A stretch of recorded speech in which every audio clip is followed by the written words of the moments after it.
Hello people, and welcome back to another video. Time to get back onto this thing. It's been way too long.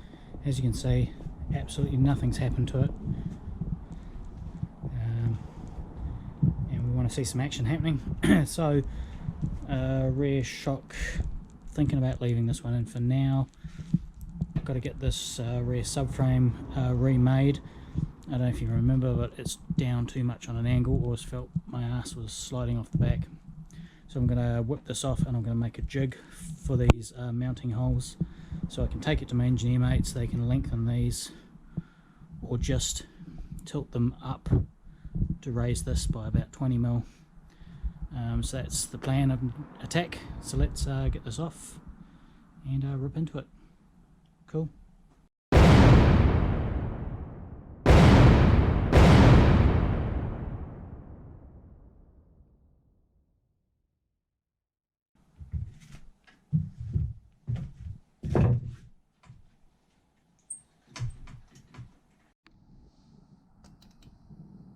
It's 150.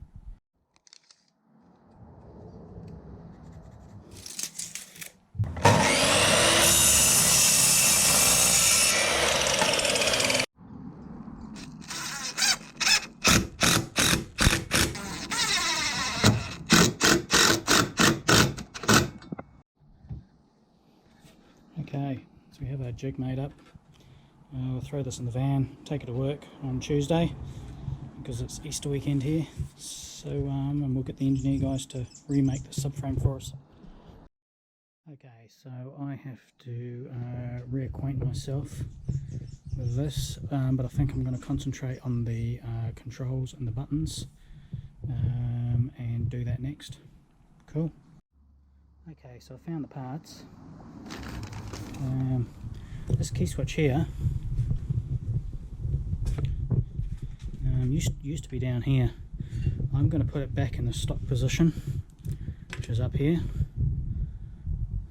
because then I can use the steering lock. That's a genuine Yamaha ignition barrel steering lock. So let's finger tight that in place for starters.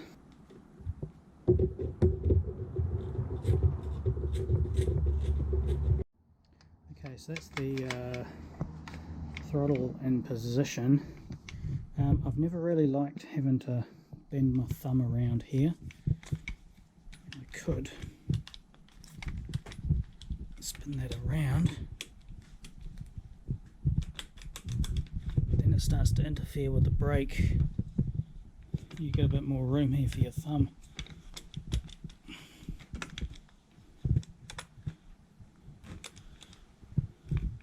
So what I'm thinking about doing is putting all the controls on this side. So let's have a look at that.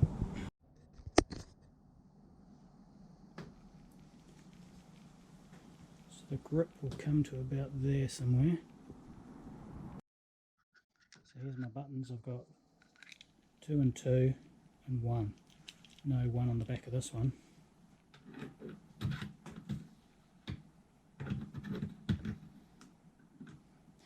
So that's what I'm thinking of doing.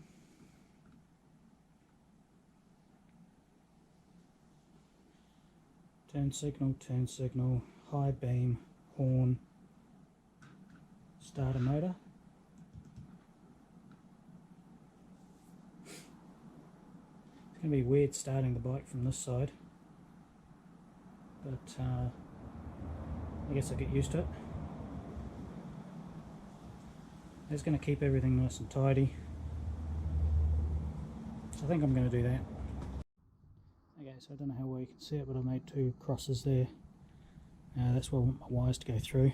I'm going to make another mark over here where I want my wires to come out.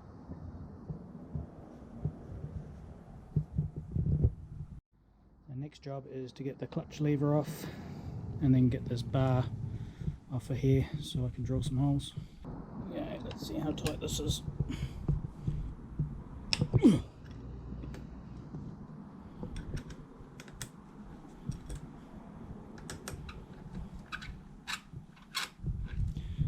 So this bar is like a wedge, like a cone. So the tighter you do this bolt up, the more it pulls it in there. So It'll be fun to get it out, I think. Maybe just tapping it here.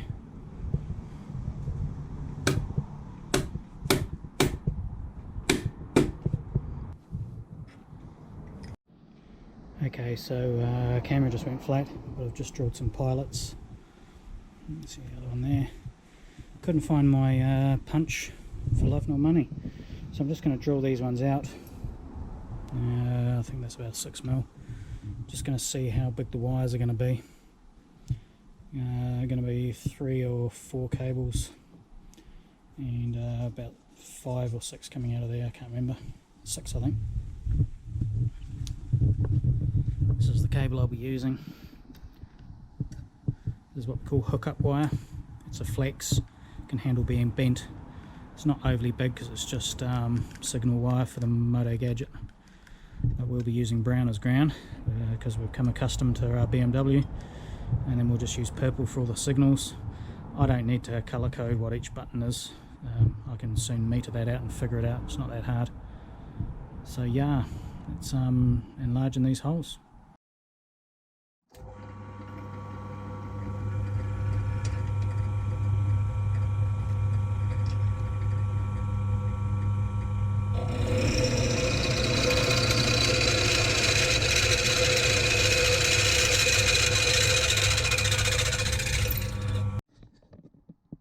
Okay, so I think these two here are going to be fine for size, but this one here, that's going to have all of them coming out of it. I think I just need to go up a wee bit bigger.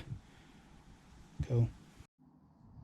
Okay, so I just used a, this is a file for a chainsaw, just to get in there and take the sharp edges off the internal lips. The fun part is going to be getting the wires in there and hooking them out in here, but I've got a way I'm going to do that, so we'll see if it works out. One thing I don't like, I don't know if you can see these terminals, the two internal ones, they're so close to the bar, man. So we should make these two internal ones the ground of the switch, just in case they do shoot against the bar.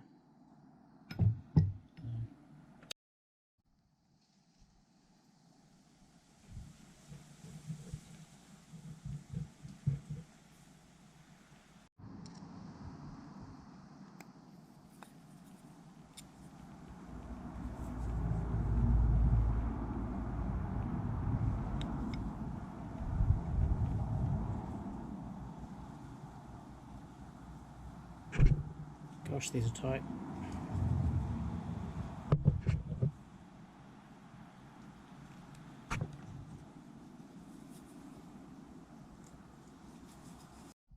Okay, so I'm just going to put a wee bit of heat shrink on there to protect the wires when they go through the hole that I drilled. So all the other ends here, just strip them off, twist them together, just makes it easier to hook them all out the end all together.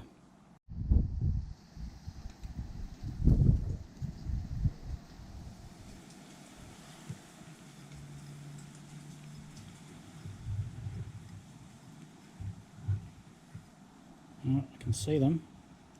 Got to hook them somehow.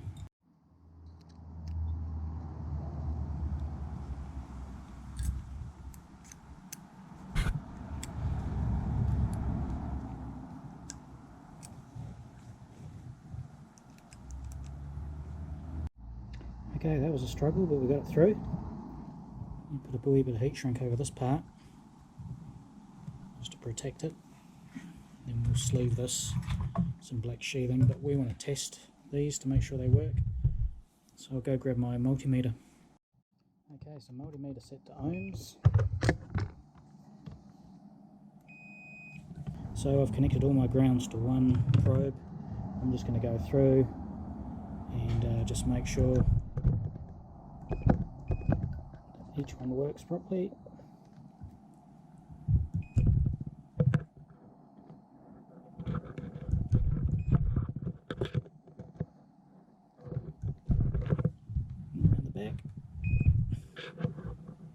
This must be this one. Cool. So everything's working. Happy with that.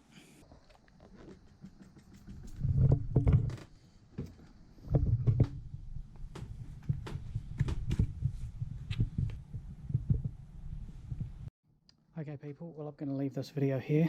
I'm starting to get a wee bit too long, but yeah, back on this one. Let's get it finished. Just for a wee bit of extra video at the end of this. I've been riding this one heaps over summer. Summer's finished now, we're into autumn. I'm still enjoying it, love this bike. So I'll throw a couple of clips in of some action on this thing. Okay, out of here. Travel mode.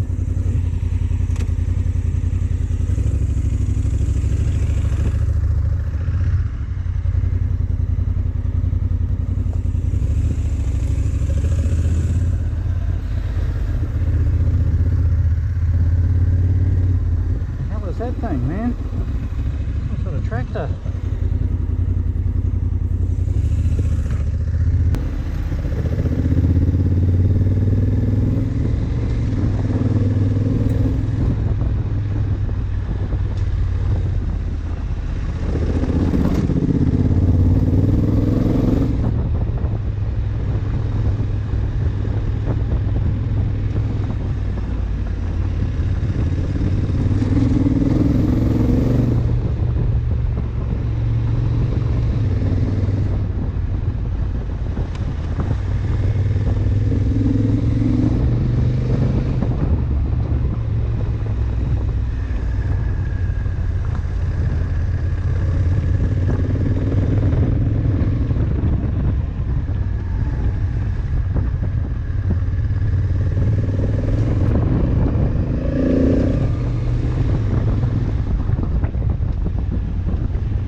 The camera will pick that up.